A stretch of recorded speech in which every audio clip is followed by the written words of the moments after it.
Hello everyone. आज हम बात करेंगे आशा की।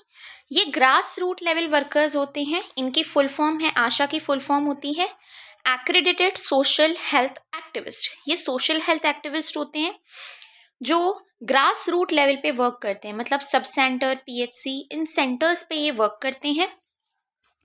इनकी जो पोस्टिंग है या जो ये वर्क कर रहे हैं, ये national rural health mission NRHM program के तहत ये अपना काम करते हैं। तो ASHA is working under national rural health mission program. So let's start writing. लिखना शुरू करते हैं। ASHA is working under national rural health mission. Okay, ये NRHM के अंडर वर्क करते हैं। इसके अलावा एक आशा जो है, ये कितने पॉपुलेशन को कवर करती हैं? तो आशा covers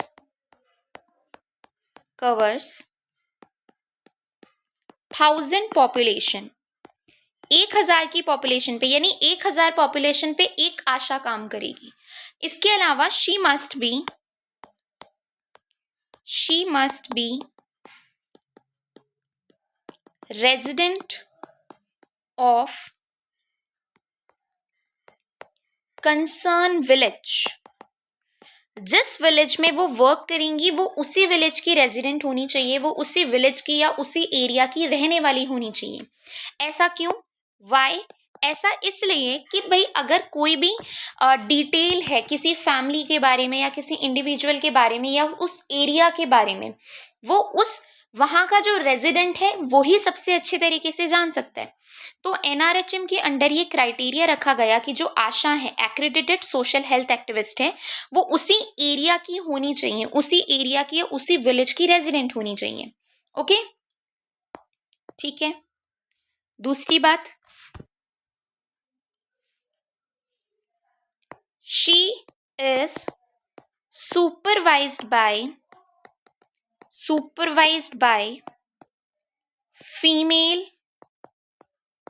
health worker. Female health worker कौन होती हैं?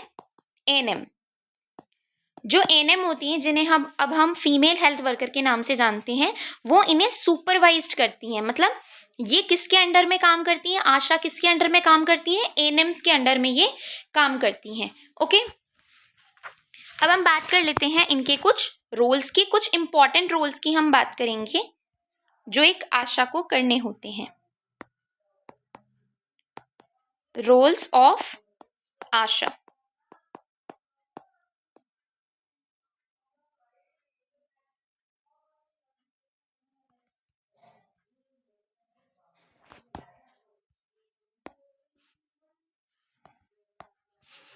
So what is the first responsibility of ASHA? To create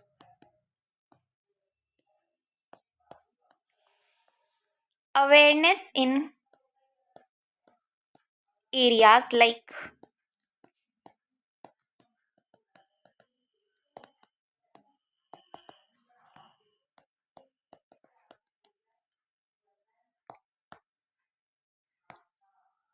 sanitation, hygiene practices. To create awareness in areas like nutrition, basic sanitation and hygiene practices. देखिए, ये काम एक आशा worker नहीं करती हैं, लेकिन इन कामों के लिए जिस भी एरिया में वो वर्क कर रही हैं, उनके खुद के रेजिडेंशियल एरिया में, बट वहाँ पे इनकी अवेयरनेस करना, सबसे इम्पॉर्टेंट वर्ड क्या है? अवेयरनेस। ये जो अवेयरनेस है वो कौन फैलाती हैं? आशा वर्कर फैलाती हैं। वो सबको समझाती हैं, अवेयर करती हैं कि न्यूट्रिशन की क्या इंपॉर्टेंस है, बेसिक सैनिटेशन की क्या इंपॉर्टेंस है और हाइजीन प्रैक्टिसेस की क्या इंपॉर्टेंस है। राइट। सेकेंड इनकी रिस्पॉन्सिबिलिटी रहती है counsel women on immunisation, contraception,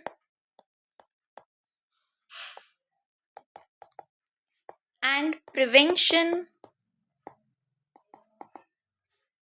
of RTI and STI।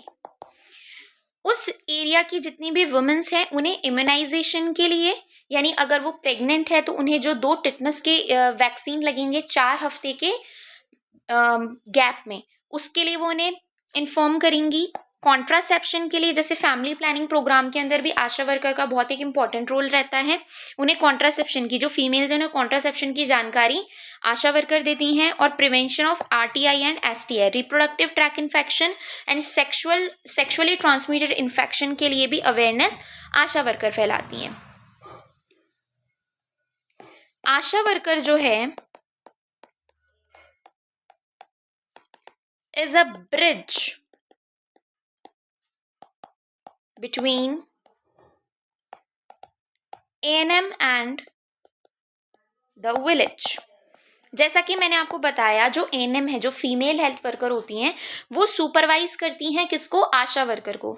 तो आशा वर्कर एक ब्रिज, यानी एक बीच का रास्ता है between a ANM and a village, यानी विलेज की जितनी भी लेडीज, जो भी पॉपुलेशन है, बच्चे हैं, घर वाले जो भी हैं, वो अपनी प्रॉब्लम्स आशा को बताएंगे या आशा उन्हें काउंसिल करेगी, और जो भी आगे रिपोर्ट है वो एक ANM यानी एक फीमेल हेल्थ वर्कर को ट्रांसफर करेगी। राइट। इसके अलावा जो निश्चय किट होती हैं, जो निश्चय किट होती हैं, निश्चय किट क्या होती हैं? Home based pregnancy test kit. इसको डिलीवर करने का काम भी कौन करती हैं? आशा वर्कर करती हैं। इसके अलावा she serve as depot holder for basic provision made available to every habitation like oral rehydration therapy,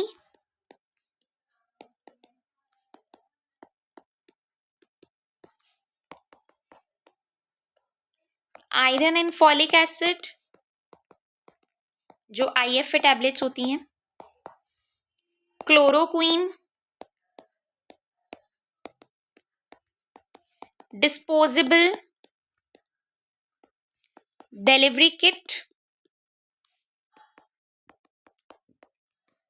oral pills and condoms. ये सब पहुंचाने का काम, जो भी लोग हैं उस एरिया के, उन तक पहुंचाने का, उन तक डिलीवर करवाने का या उन्हें अवेलेबल करवाने का काम कौन करती हैं? आशा वर्कर करती हैं। कौन कौन सी चीज़ों की हमने बात करी? जैसे कि ओरल रिहाइड्रेशन थेरेपी, यानी कि ORS के जो पैकेट्स आते हैं वो डिलीवर करने का काम कौन करती है? आशा वर्कर करती हैं। जो अडोलसेंट फीमेल है या प्रेग्नेंट फीमेल है उन्हें आयरन एंड फॉलिक एसिड की टैबलेट्स कौन प्रोवाइड करती हैं? आशा वर्कर। क्लोरोक्वीन की जो टैबलेट्स हैं ये भी आशा वर्कर देंगी। डिस्पोजेबल डिलीवरी किट्स और ओरल पिल्स एंड कॉन्डम्स, ये सब प्रोवाइड करने का काम कौन करती हैं? आशा वर्कर करती हैं। ओके। इसके अलावा मैं आपको बताना चाहूंगी कि जैसे यहाँ पे लिखा है, थोड़ा सा मैं आपको एक्स्ट्रा इन्फॉर्मेशन दे देती हूँ। जैसे कि यहाँ लिखा है iron and folic acid tablet,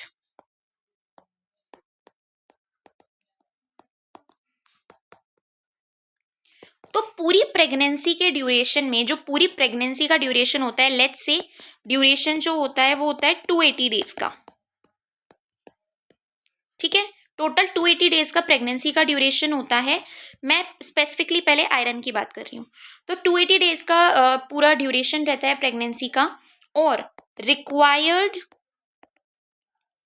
iron during pregnancy, पूरी प्रेगनेंसी में एक प्रेग्नेंट फीमेल को कितने आयरन की जरूरत होती है? 1000 mg की। ओके, तो अगर हम पर डे की बात करें तो पर डे में फीमेल को कितने की जरूरत होगी? 1000 डिवाइडेड बाय 280। अब आप देख लीजिए कितना आएगा, approx 4 to 6 mg। Is that correct? 4 to 6 mg iron per day एक प्रेग्नेंट फीमेल को हमें प्रोवाइड करना होता है, राइट। बट क्योंकि only 10% elemental iron is absorbed orally, अगर हम एक फीमेल को 40 mg आयरन दे रहे हैं तो उसका ओनली 10% विल बी एब्जॉर्ब, सिर्फ 10% ही एब्जॉर्ब होगा, यानी कितना होगा 4 mg। इसलिए रिक्वायरमेंट होती है 4 to 6 mg की, बट हम टैबलेट्स कितनी mg की देते हैं, टैबलेट हम रिकमेंड करते हैं 40 to 60 mg की। ये स्पेसिफिकली हमने बात करी है आयरन की। अब अगर हम बात करें फॉलिक एसिड की, तो फॉलिक एसिड एक नॉर्मल प्रेग्नेंट फीमेल को, एक नॉर्मल प्रेग्नेंट फीमेल के लिए ये साइन यूज करते हैं, नॉर्मल प्रेग्नेंट फीमेल को हम रिकमेंड करते हैं 400 माइक्रोग्राम। लेकिन अगर उस फीमेल में हिस्ट्री है, हिस्ट्री ऑफ एनटीडी, यानी कि उसकी जो प्रीवियस प्रेगनेंसी है उनमें जो बच्चा हुआ है उसको न्यूरल ट्यूब डिफेक्ट की हिस्ट्री रही है, तो हम उस फीमेल को 4 mg folic acid tablet provide करते हैं। तो ये एक एक्स्ट्रा एज था जो मैंने यहीं पे ऐड कर दिया। Thank you so much, follow my channel.